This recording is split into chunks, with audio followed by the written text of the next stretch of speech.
ಕೊಡಲಿಕ್ಕೆ ಇಷ್ಟಪಡ್ತೇನೆ. ಯಾಕೆಂದರೆ ಇದು ಹೇಳದೆ ಹೋದರೆ ಯಾರಿಗೂ ಕೂಡ ಅರ್ಥ ಆಗೋದೇ ಇಲ್ಲ. ಒಂದು ವಾಕ್ಯವನ್ನು ನಾವು ನೋಡಿಕೊಳ್ಳೋಣ. ಬಡವರಿಗೆ ದಯೆ ತೋರಿಸುವವನು ಯೆಹೋವನಿಗೆ ಸಾಲ ಕೊಡುವನು. ಈ ವಾಕ್ಯವು ಆಮೇಲೆ ಯಾಕೋಬ 1:27 ಪ್ರಕಾರ ದಿಕ್ಕಿಲ್ಲದವರನ್ನು ವಿಧವೆಯರನ್ನು ಪರಾಮರಿಸುವುದು ಸಂತುಷ್ಟಿ ಸಹಿತವಾದ ಭಕ್ತಿ. ಈ ಎರಡು ವಾಕ್ಯಗಳು ಕೂಡ ನನ್ನ ಹೃದಯದಲ್ಲಿ ಬಹಳವಾಗಿ ಕಾರ್ಯ ಮಾಡಿತು. 6 ವರ್ಷಗಳಿಂದ ಕೂಡ ನಾನು ಕ್ರಿಸ್ಮಸ್ ಹಬ್ಬ ಬಂದಾಗ ನಾನು ನನ್ನ ಮನೆಗೆ ನನ್ನ ಮಕ್ಕಳಿಗೆ ನಾನು ಬಟ್ಟೆ ತೊಗೊಳ್ಳೋದಿಲ್ಲ. ಇದು ಹೆಚ್ಚಳಿಕೆ ಅಲ್ಲ, ಕರ್ತನು ನಡೆಸಿದಂಥದ್ದನ್ನು ನಾನು ದೇವರ ಮಕ್ಕಳ ಸಮೂಹದಲ್ಲಿ ನಾನು ಹೇಳಲೇಬೇಕು. ದೇವರ ಕೃಪೆಯನ್ನು ನಾನು ನೆನೆಸಲೇಬೇಕು. ಹಾಗಾಗಿ ನಾನೇನು ಮಾಡ್ತಾ ಇದ್ದೆ, 6 ವರ್ಷದಿಂದ ಯಾರು ಅನಾಥರಾಗಿ ಹಾಸ್ಟೆಲ್ಗಳಲ್ಲಿದ್ದಾರೋ ಅಲ್ಲೆಲ್ಲ ಹೋಗ್ಬಿಟ್ಟು ನಾನು ಒಂದು ಬಟ್ಟೆಗಳನ್ನ ತೊಗೊಂಡೋಗಿ ಗಿಫ್ಟ್ ಕೊಟ್ಟರೆ ಅವರು ಕೊಟ್ಟಾಗ ನಗಾಡಿದಾಗ ನನಗೆ ನಿಜವಾದಂಥ ಕ್ರಿಸ್ಮಸ್ನ ನಿಜವಾಗ್ಲೂ ಆಚರಿಸ್ತಾ ಇದ್ದೆ. ನಿಜವಾಗ್ಲೂ ಸಂತೋಷ ಆಗ್ತಾ ಇತ್ತು.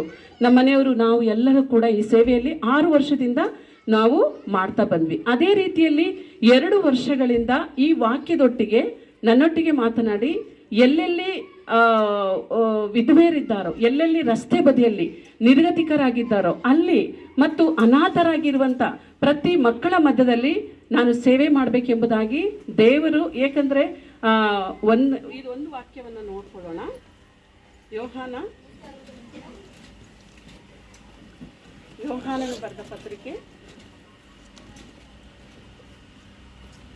ಬರೆದ ಪತ್ರಿಕೆ 2ನೇ ಅಧ್ಯಾಯ 27ನೇ ವಚನದಲ್ಲಿ, ಆದರೆ ಆತನಿಂದ ನೀವು ಹೊಂದಿದ ಅಭಿಷೇಕವು ನಿಮ್ಮಲ್ಲಿ ನೆಲೆಗೊಂಡಿದ್ದರಿಂದ ಯಾವನಾದರೂ ನಿಮಗೆ ಉಪದೇಶ ಮಾಡುವುದು ಅವಶ್ಯವಿಲ್ಲ. ಆತನು ಮಾಡಿದ ಅಭಿಷೇಕವು ಎಲ್ಲ ವಿಷಯಗಳಲ್ಲಿ ನಿಮಗೆ ಉಪದೇಶ ಮಾಡುವಂಥದ್ದಾಗಿತ್ತು. ದೇವರ ಒಂದು ಅಭಿಷೇಕವು ನಮ್ಮಲ್ಲಿ ಇರುವಾಗ ಯಾರೂ ಕೂಡ ನಮ್ಮನ್ನು ಉಪದೇಶ ಮಾಡಲಿಕ್ಕಾಗಲಿ ಅಥವಾ ಏನೇ ಒಂದು ನಡೆಸಬೇಕಂತ ಹೇಳಬೇಕೆಂಬುದಾಗಿ ಯಾರೂ ಇಲ್ಲ ಎಂಬುದಾಗಿ ಈ ವಾಕ್ಯದ ಪ್ರಕಾರ ಹಳ್ಳಿಗಳಲ್ಲಿ ನಿರ್ಗತಿಕರಾಗಿ ಇರುವಂಥ ರಸ್ತೆ ಬದಿಯಲ್ಲಿ ಅವ್ರನ್ನ ಕಂಡ್ರೆ ನನಗೇನೋ ಒಂಥರ, ಒಂದು ಬಡ ಒಂದು ನಿರ್ಗತಿಕರಾಗಿ ಬಿದ್ದಂಥ ಒಂದು ಮನುಷ್ಯನಿಗೆ ಆಹಾರವನ್ನು ಕೊಡೋದರ ಮೂಲಕ ದೇವರ ಸುವಾರ್ತೆ, ದೇವರ ಪ್ರೀತಿಯನ್ನು ನಾನು ಸಾರಬೇಕಂತೇಳಿ ದೇವರು ನನ್ನ ಹೃದಯದಲ್ಲಿ ಕಾರ್ಯ ಮಾಡಿದ್ದ. ಅದೇ ರೀತಿಯಲ್ಲಿ ನನಗೆ ಬಹಳ ದಿನದಿಂದ ಒಂದು ಯಾರ್ದು ಸಪೋರ್ಟು ಏನೂ ಇಲ್ಲ. ನಾನು ಅಡುಗೆ ಮಾಡ್ಕೊಳ್ತಾ ಇದ್ದೆ ಒಂಟಿಯಾಗಿ. ನಾನು ಏನು ಮಾಡ್ತಾ ಇದ್ದೆ ಅಂದರೆ ಎಲ್ಲಿ ವಿಲೇಜ್ ಸಿಗುತ್ತೆ ಅಲ್ಲಿ ಹೋಗ್ತಾ ಇದ್ದೆ. ಅದೇ ರೀತಿಯಲ್ಲಿ ಜೈರಾವ್ ಬ್ರದರ್ ಅವರು ಇದ್ದಾರೆ. ಅವ್ರು ಏನು ಮಾಡ್ತಾ ಇದ್ರು, ನಮ್ಮ ಮನೆಗೆ ಪ್ರೇಯರಿಗೆ ಬಂದಾಗ ನೀನು ಎಲ್ಲ ಟ್ಯಾಲೆಂಟ್ಗಳು ನಿನ್ನ ಹತ್ರ ಇದೆ, ನಿನ್ನ ಸೇವೆಗೆ ಹೊರಗಡೆ ಬರಬೇಕು. ನಾನು ಎಲ್ಲಿ ಸೇವೆ ಮಾಡಬೇಕು, ಎಲ್ಲಿ ಗೊತ್ತಾಗ್ತಾ ಇಲ್ಲ ಬ್ರದರ್, ನಾನು ಏನು ಮಾಡಲಿ. ಅವ್ರೇನು ಮಾಡಿದ್ರು, ನಮ್ಮ ಒಂದು ಸಭೆಯಲ್ಲಿರುವಂಥ ವಿಸಿಟಿಂಗ್ಗೆ ಬಂದಾಗ ಅವ್ರ ಚರ್ಚ್ನಲ್ಲಿರುವಂಥ ಅವರಿಗೆ ಕೆಲವು ಮೆಸೇಜ್ ಆಗಲಿ ಆರಾಧನೆ ಆಗಲಿ ನೀನು ನಡೆಸು. ಅದೇ ರೀತಿಯಲ್ಲಿ ಕೆಲವು ಗ್ರಾಮಗಳಿದೆ, ಹಳ್ಳಿಗಳಿವೆ ಮಾಡ್ಬೋದೆಂಬುದಾಗಿ ಅವ್ರು ನನಗೆ ಹೋದ ಕಡೆಗಳೆಲ್ಲ ವಾಕ್ಯ ಕೊಡೋದು, ಪ್ರಾರ್ಥನೆಯಲ್ಲಿ ಉಪಯೋಗಿಸ್ಕೊಳ್ಳೋದು, ಆ ಥರ ನನಗೆ ಸ್ವಲ್ಪ ಧೈರ್ಯ ಬಂತು ಮತ್ತು ಸ್ವಲ್ಪ ನನಗೆ ಚೆನ್ನಾಗಿ ಒಂದು ಅನುಭವ ಆದಂಗಾಯಿತು. ಅದೇ ರೀತಿಯಲ್ಲಿ ಜರ್ಮಿಯಾ ಪಾಸ್ಟರ್ ಅವರು ಕೂಡ ಅವ್ರ ಬಳಿಯಲ್ಲಿ ನಾನು ಡಿಪ್ಲೊಮೊ ಟ್ರೈನಿಂಗ್ ಮಾಡಬೇಕಾದ್ರೆ ಅವರು ಬರ್ತ್ಡೇ ಬಂದಾಗ ಏನು ಮಾಡ್ತಿದ್ರು ಅಂದರೆ ಎಲ್ಲರೂ ಸೇರಿ ನಾವು ಒಂದು ಟೀಮಾಗಿ ಒಂದು ಅಕ್ಕಿ ಮತ್ತು ಬೇಳೆ ಎಲ್ಲ ಕೂಡಿಸಿ ಯಾರ್ದಾರು ಒಬ್ಬರಿಗೆ ನಾವು ಹೋಗಿ ಕೊಡ್ತಾ ಇದ್ವಿ. ಅದು ಅಭ್ಯಾಸ ಆದಾಗಿಂದ ನಾನು ಏನು ಮಾಡ್ತಿದ್ದೆ, ಎಲ್ಲ ಕೂಡಿ ಇದೇ ರೀತಿ ಕೂಡ ನಾನು ಮಾಡ್ತಾ ಇದ್ದೆ. ಅದೇ ರೀತಿಯಲ್ಲಿ ನಮ್ಮ ಬ್ಯಾಂಗ್ಳೂರಿನಿಂದ ಇರುವಂಥ ನಮ್ಮ ಪ್ರಜೋಪ್ಕರಿ ಅಂಕಲ್ ಕೂಡ ನನಗೆ 25 ವರ್ಷದಿಂದ ಅವರು ಕೂಡ ಪರಿಚಯ. ಈ ಚಾರಿಟಿ ಬಗ್ಗೆ ನನಗೆ ಬೇಕಾದಂಥ ಅಡ್ವೈಸ್ಗಳು, ಸಲಹೆಗಳು, ಯಾವ ರೀತಿ ಮಾಡಬೇಕು, ಯಾವ ರೀತಿ ಫ್ರೆಂಡ್ಶಿಪ್ ಮಾಡ್ಕೋಬೇಕು, ಟ್ರೈನಲ್ಲಿ ಹೋದರೆ, ಬಸ್ಸಲ್ಲಿ ಹೋದರೆ, ಈ ರೀತಿ ನೀನು ಫ್ರೆಂಡ್ಶಿಪ್ ಮಾಡ್ಕೊಂಡು ಸೇವೆ ಯಾವ ಥರ ಮಾಡಬೇಕು. ನಾವು ಸುಮ್ಮನೆ ಸುವಾರ್ತೆ ಹೇಳಿದ್ರೆ ಅದು ಉಪಯೋಗಕ್ಕೆ ಬರೋದಿಲ್ಲ. ನಾವೇನಾದರೂ ಒಂದು ಕೊಟ್ಟರೆ, ಯೇಸು ಸ್ವಾಮಿ ಕೂಡ ನಮ್ಮನ್ನು ಸುಮ್ಮನೆ ಕೊಂಡುಕೊಳ್ಳಿಲ್ಲ. ತನ್ನ ರಕ್ತವನ್ನು ಕೊಟ್ಟು ಆತನು ಕೊಂಡುಕೊಂಡ ರೀತಿಯಲ್ಲಿ ಕ್ರಿಸ್ತನು ನಾವು ಕೂಡ ಬರೀ ಮಾತಿನಿಂದ ನಾವು ಪ್ರೀತಿಸಿದ್ರೆ ಅದು ಪ್ರಯೋಜನವಿಲ್ಲ ಅಂದ ಮದರ್ ತೆರೇಸದ ಬೋರ್ಡ್ ಹಾಕ್ಬಿಟ್ಟು ನಾನು ಏನು ಮಾಡ್ತೀನಿ ಅಂತಂದರೆ, ಸುವಾರ್ತೆ ಪ್ರತಿಯೊಬ್ಬರು ಕೂಡ ಯೂಟ್ಯೂಬ್ ಆಗಲಿ ಫೇಸ್ಬುಕ್ ಆಗಲಿ ಎಲ್ಲ ಕೂಡ ನೋಡಲಿ ಎಂಬುದಾಗಿ ಮೂಕ ಸುವಾರ್ತೆ ನಾನು ಸಾರುವವಳಾಗಿದ್ದೇನೆ 2 ವರ್ಷದಿಂದ. ಈ ರೀತಿಯಾಗಿ ಸಾರಬೇಕಾದ್ರೆ ಸ್ವಲ್ಪ ನನಗೆ ಗಡಿಬಿಡಿ ಆಯಿತು, ಸ್ವಲ್ಪ ನನಗೆ ಅವಮಾನಗಳಾಯಿತು, ಸ್ವಲ್ಪ ನನಗೆ ತುಂಬ ಸಂಕಟ ಆಯಿತು. ನನಗೆ ಎಲ್ಲಿ ಪ್ಲೇಸ್ ಇಲ್ಲ, ಜಾಗ ಇಲ್ಲ. ನಾನು ಪ್ರಾರ್ಥನೆ ಮಾಡ್ತಾ ಇದ್ದೆ. ಒಂದ್ಸಾರಿ ಸುನಿಲ್ ಬ್ರದರ್ ಇದ್ದಾರೆ, ಅವರು ಮಾತಾಡ್ತಿರ್ಬೇಕಾದ್ರೆ ಏನಂತಂದ್ರೆ ಎಲ್ಲೂ ಜಾಗ ಇಲ್ಲ ಅಂತಂದರೆ ರೈಲ್ವೆ ಸ್ಟೇಷನ್ ಫ್ರೀ ಆಗಿರುತ್ತಲ್ಲ ಅಂತ ಹೇಳ್ಬಿಟ್ಟು ಅವ್ರು ಜನರಲ್ ಆಗಿ ಮಾತಾಡಿದ್ರು. ಆದರೆ ಆ ಮಾತು ನನ್ನ ಮನಸ್ಸಿನಿಗೆ ನಿಜವಾಗೂ ಕಾರ್ಯ ಮಾಡ್ತು.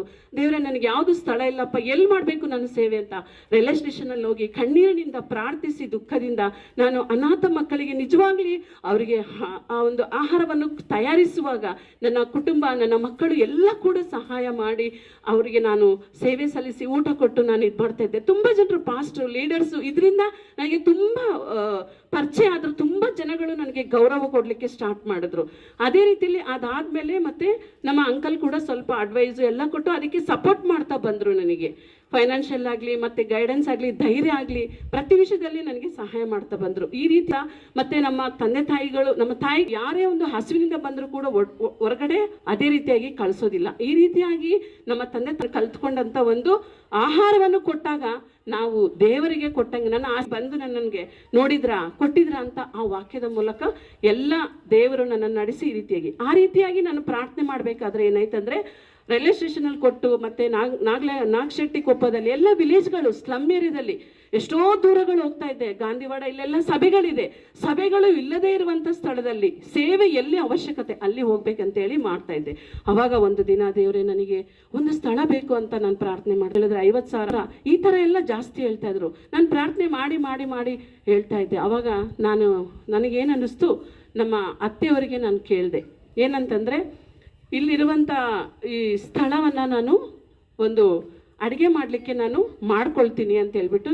ಇದರಲ್ಲಿ ನಮ್ಮ ಅತ್ತೆ ದೊಡ್ಡ ಪಾರ್ಟ್. ಯಾಕಂದರೆ ಈ ಕಾಲದಲ್ಲಿ ಮಗಳು ಎಷ್ಟೇ ಇದ್ರೂ ಕೂಡ ಸೇವೆಗೆ ಬಾಗಿಲು ತೆರೆಯೋಗಿದ್ದಿಲ್ಲ. ನಾನು ಸತ್ತ ಮೇಲೆ ನೀವು ತಗೊಳ್ಳಿ ಅಂತ ಹೇಳ್ಬೋದು, ಅಕಸ್ಮಾತ್ ನನಗೂ ಅರ್ಧ ಭಾಗ ಕೊಡಿ ಅಂತ ಹೇಳ್ಬೋದು. ಆದರೆ ನಮ್ಮ ಅತ್ತೆ ಇದರಲ್ಲಿ ತುಂಬ ಮುಖ್ಯವಾದಂಥ ದೊಡ್ಡ ಒಂದು ಪಾತ್ರವನ್ನು ವಹಿಸಿ ನೀವು ಮಾಡ್ಕೊಳ್ಳಿ ಅಂತ ಹೇಳ್ಬಿಟ್ಟು ನನಗೆ ಧೈರ್ಯ ಕೊಟ್ಟು ಅವರು ಈ ಸ್ಥಳವನ್ನು ಕೊಟ್ಟರು. ಆಗ ಅಬ್ರಹಾಮನು ಒಂದು ಸಂದರ್ಭ ನನಗೆ ನೆನಪು ಬಂತು. ಏನಂತಂದರೆ, ಆ ಒಂದು ಬಾವಿ ಹತ್ರ ಹೋದಾಗ ಆ ಒಂದು ಮಗುವನ್ನು ಕೂತ್ಕೊಂಡು ಅತ್ತಾಗ ಬೆರ್ಷಬದಲ್ಲಿ ಅಲೆದಾಡಿದಳು. ನಾನು ಕೂಡ ಹಳ್ಳಿಗಳಲ್ಲಿ ಜಾಗ ಇಲ್ಲದಲ್ಲಿ ಈ ರೀತಿಯಾಗಿ ನಾನು ಅಲೆದಾಡ್ತಿದ್ನಲ್ಲ ಅಂತೇಳಿ ಅವಾಗ ನನಗೆ ಈ ಸ್ಥಳ ಏನನ್ನಿಸ್ತಂದ್ರೆ, ಭಾಳ ಇದು ದೊಡ್ಡ ಅರಮನೆ ಥರ ನನಗೆ ಕಾಣ್ತು, ದೊಡ್ಡ ಒಂದು ಬಿಲ್ಡಿಂಗ್ ಥರ ಕಾಣ್ತು. ಒಂದೊಂದು ಎಲ್ಲ ಕೂಡ ಪ್ರಾರ್ಥನೆ. ನನ್ನ ಟೀಮು ಯಾವಾಗಲೂ ಚಾರಿಟೇಬಲ್ ಟ್ರಸ್ಟ್ ನಮಗೆ ಟ್ರಸ್ಟಿಯಾಗಿ ಮಹೇಂದ್ರ ಬ್ರದರು ಮತ್ತು ರೈಚಲ್ ಸಿಸ್ಟ್ರು ಮತ್ತು ಅದೇ ರೀತಿಯಾಗಿ ನಮ್ಮ ಆನಂದ್ ಬ್ರದರು, ಈ ರೀತಿಯಾಗಿ ರಿಪ್ಕಾ, ಫಿಲೋಮಿನ್ ಮತ್ತು ನಮ್ಮ ರಾಯಲ್ ಅವರು ಎಲ್ಲರೂ ಕೂಡ ನಮಗೆ ತಿಂಗಳಿಗೆ ಒಂದ್ಸರಿ ಪ್ರಾರ್ಥನೆ ಮಾಡಿಕೊಂಡು ನಾವು ಈ ಥರ ಸೇವೆ ಸಲ್ಲಿಸಿ ಹಾಡುಗಳ ಮೂಲಕ ನಾವೇನು ಮಾಡ್ತಾ ಇದ್ವಿ, ಸೇವೆ ಮಾಡ್ತಾ ಇದ್ವಿ. ಈ ರೀತಿಯಾಗಿ ನನ್ನ ಒಂದು ಚಾರಿಟಿ ಇಂಪ್ರೂವ್ಮೆಂಟ್ ಆಗಿ ಅವಾಗ ಏನಾಯ್ತಂದರೆ, ಇಲ್ಲೇ ಇದೆ, ನನಗೆ ಇಷ್ಟು ದಿನ ಗೊತ್ತಾಗಲಿಲ್ಲ. ನನ್ನ ಕಣ್ಣು ತೆರೆದು ಈ ಸ್ಥಳವನ್ನು ದೇವ್ರು ಕೊಟ್ಟರು. ಅವಾಗ ನನ್ನೊಟ್ಟಿಗೆ ಮಾತಾಡಿದ್ರೆ, ಇದು ಸ್ಥಳ ಸರಿ ಇಲ್ಲ, ಇದು ಎಲ್ಲ ವಾಸನೆ ಇದೆ, ಇದೆಲ್ಲ ತುಂಬ ಗಲೀಜು, ನಾನಿರೋದು ಆ ಕಡೆ, ಇಷ್ಟು ದೂರ ಹೇಗೆ ಬರಬೇಕು? ಆದರೆ ದೇವ್ರು ನನ್ನೊಟ್ಟಿಗೇನು, ಕುಷ್ಠರೋಗಿಯನ್ನು ದೇವರು ಪ್ರೀತಿ ಮಾಡಲಿಲ್ವಾ? ಕುಷ್ಠರೋಗಿಯನ್ನು ದೇವರು ಸ್ವಸ್ಥ ಮಾಡಲಿಲ್ವಾ?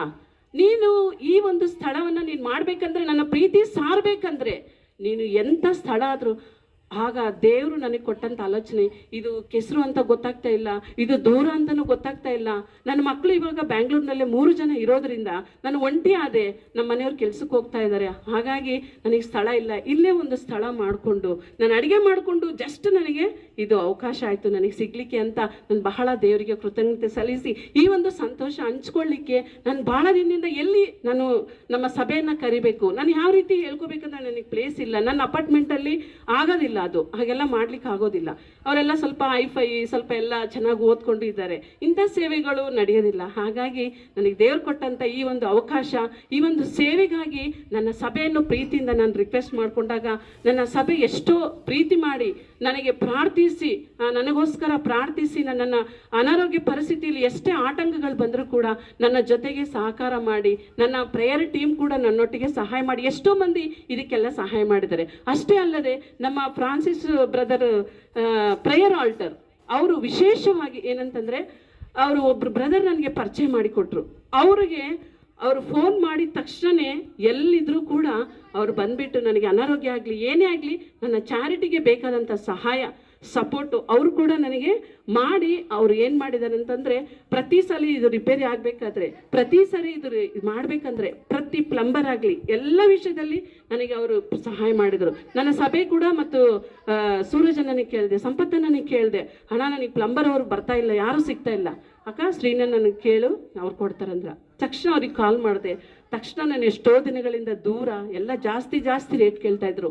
ಆವಾಗ ಸಭೆಯ ಒಂದು ಸಹಾಯದಿಂದ ಪ್ಲಂಬರ್ ಕೂಡ ನಾನು ಮಾಡಿಸಿದೆ. ಯಾಕಂದರೆ ವಯಸ್ಸಾಗಿದ್ದರು ವೃದ್ಧರು ಯಾರಾದರೂ ಬಂದರೆ ಅಲ್ಲಿ ಒಳಗೆ ಹೋಗ್ಲಿ ಅಂತ ವೆಸ್ಟರ್ನ್ ಮಾಡಿಸಿ ಇಲ್ಲಿ ಹೊರಗಡೆ ಕೂಡ ನಾನು ಅವರಿಗೆ ಅವಶ್ಯಕವಾಗಿ ಏನು ಬೇಕೋ ಅದು. ಈ ಹಳ್ಳಿಯಲ್ಲಿ ಏನಂತಂದರೆ ಯಾರಿಗೆ ಹಸಿವಿದೆಯೋ ಅವರಿಗೆ ಒಂದು ಹೊತ್ತಿನ ಆಹಾರ ಕೊಡಬೇಕು. ಮತ್ತು ಅದೇ ರೀತಿಯಲ್ಲಿ ಐ ಚೆಕಪ್ ಆಗಲಿ, ಡೆಂಟಲ್ ಚೆಕಪ್ ಆಗಲಿ, ಅಥವಾ ಏನೇ ಚಳಿ ಜ್ವರ ಏನೇ ಆಗಲಿ, ಒಂದು ಸುವಾರ್ತೆ ಆಗಲಿ, ಒಂದು ಸೇವೆ ಯೇಸು ಕ್ರಿಸ್ತನ ಮೂಲಕ ನಾನು ಮಾಡಬೇಕಂತೇಳಿ ನನಗೆ ದೇವರು ಮಾತಾಡಿದ್ದಾನೆ. ದಯವಿಟ್ಟು ನನ್ನ ಚಾನಲ್ ಕೂಡ ಇದೆ, ನಿರ್ಮಲಾ ಚಾರಿಟೇಬಲ್ ಟ್ರಸ್ಟ್ ಅಂತ ನನ್ನ ಚಾನಲ್ ಇದೆ, ಫೇಸ್ಬುಕ್ ಇದೆ, ಯೂಟ್ಯೂಬ್ ಮೂಲಕ ಫೇಸ್ಬುಕ್ ಯಾವುದೇ ಆಗಲಿ ದೇವರ ಪ್ರೀತಿಯನ್ನು ನಾನು ವರ್ಣಿಸಬೇಕು ಅಂತ ಹೇಳ್ಬಿಟ್ಟು ನನಗೆ ಇಷ್ಟ. ಮುಖ್ಯವಾಗಿ ನಮ್ಮ ಸಭೆ ಮತ್ತು ಅದೇ ರೀತಿಯಲ್ಲಿ ನಮ್ಮ ಅಂಕಲ್ಲು, ನಮ್ಮ ಫ್ರಾನ್ಸಿಸ್ ಬ್ರದರು ಮತ್ತು ಆಂಟಿಯವರು ಕೂಡ ಬಹಳವಾಗಿ ನಮಗೆ ಸಪೋರ್ಟ್ ಆಗಿ, ಮತ್ತು ರಾಯಲ್ ನಮ್ಮ ಟೀಮ್ ಕೂಡ ಬಹಳವಾಗಿ ನಮಗೆ ಜೊತೆಯಾಗಿದ್ದಕ್ಕಾಗಿ ನಾನು ಯೇಸು ಕ್ರಿಸ್ತ ನಾಮದಲ್ಲಿ ಅವ್ರಿಗೆ ಕೂಡ ನಾನು ವಂದಿಸ್ತೇನೆ. ಇನ್ನು ಮಿಕ್ಕದವರೆಲ್ಲ ಕೂಡ ಇಲ್ಲಿ ಬಂದು ಬಹಳ ಜನ ಪ್ರಾರ್ಥನೆ ಮಾಡಿ ಹೋಗಿದ್ದಾರೆ. ಎಲ್ಲ ಪ್ರಾರ್ಥನೆ ಕೇಳಿ ದೇವರು ನನ್ನನ್ನು ಈ ಒಂದು ದಿನದಲ್ಲಿ ಈ ಒಂದು ಸ್ಥಳ, ಒಂದು ಅವಕಾಶ ನನಗೆ ಕೊಟ್ಟಿದ್ದಾನೆ. ಇನ್ನು ಯಾರ್ದು ಹೆಸರು ಎಲ್ಲ ಮರ್ತೋಗ್ಬಿಟ್ಟಿದ್ದೀನಿ. ಆವಾಗವಾಗ ಎಲ್ಲ ನಮ್ಮ ರಾಜು ಬ್ರದರ್ ಕೂಡ ಮತ್ತು ತುಂಬ ಜನ ಇದಕ್ಕೆ ಸಹಾಯ ಮಾಡಿ ತುಂಬ ಕೈಗಳಾಗಿದ್ದಕ್ಕೆ ಇವತ್ತು ನನ್ನ ಚಾರಿಟಿ ಬೆಳಿಲಿಕ್ಕೆ ಆಯಿತು. ಇನ್ನು ದೇವರು ಈ ವಾಕ್ಯ, ಈ ಒಂದು ಸಾಕ್ಷಿಯನ್ನು ಆಶೀರ್ವಾದ ಮಾಡಲಿ. ಮುಖ್ಯವಾಗಿ ನಮ್ಮ ಮನೆಯವರು ಇದಕ್ಕೆ ಮೇಯ್ನ್ ಒಂದು ಬ್ಯಾಕ್ ಬೋನ್ ಅಂತಂದರೆ, ನಾನು ಸೇವೆಗೆ ನೀನು ಮಾಡು, ನೀನು ಎಷ್ಟೇ ಖರ್ಚಾದರೂ ಪರವಾಗಿಲ್ಲ, ನೀನು ಮಾಡು ಅಂತೇಳ್ಬಿಟ್ಟು ನನಗೆ ಅಂಥ ಒಳ್ಳೆ ಯಜಮಾನರು ನನಗೆ ಕೊಟ್ಟಿದ್ದಾರೆ ಅಂತಂದರೆ ನಾನು ನಿಜವಾಗ್ಲೂ ದೇವರಲ್ಲಿ ನಾನು ಕೃತಜ್ಞತೆ ಸಲ್ಲಿಸ್ತೀನಿ. ಏನೇನೋ ಸೀರೆ, ಏನೇನೋ ಲೋಕದಲ್ಲಿ ಆಸೆಗಳು, ಅದಕ್ಕೆ ಆಸೆ ಪಡ್ದಂಗೆ ನನ್ನ ಮನೆಯವರು ನನ್ನ ಒಂದು ಸೇವೆಗೆ ಅವರು ನನ್ನನ್ನು ಮುಂದೆ ತಳ್ಳಿ ನನ್ನನ್ನು ಈ ಒಂದು ಸ್ಥಾನದಲ್ಲಿ ನಿಲ್ಲಿಸಿದ್ದಾರೆ ಅಂತಂದರೆ ಅದು ದೇವರಿಗೆ ಮಹಿಮೆ ಆಗಲಿ ಅಂತ ಹೇಳ್ಬಿಟ್ಟು ನಾನು 2 ಮಾತುಗಳನ್ನ ಮುಗಿಸ್ತೇನೆ. సమయంలో సాక్షాన్ని బట్టి ప్రభువును ఆశ్రయిస్తాం. మరి ప్రజాపగారు ప్రార్థన చేసి కొన్ని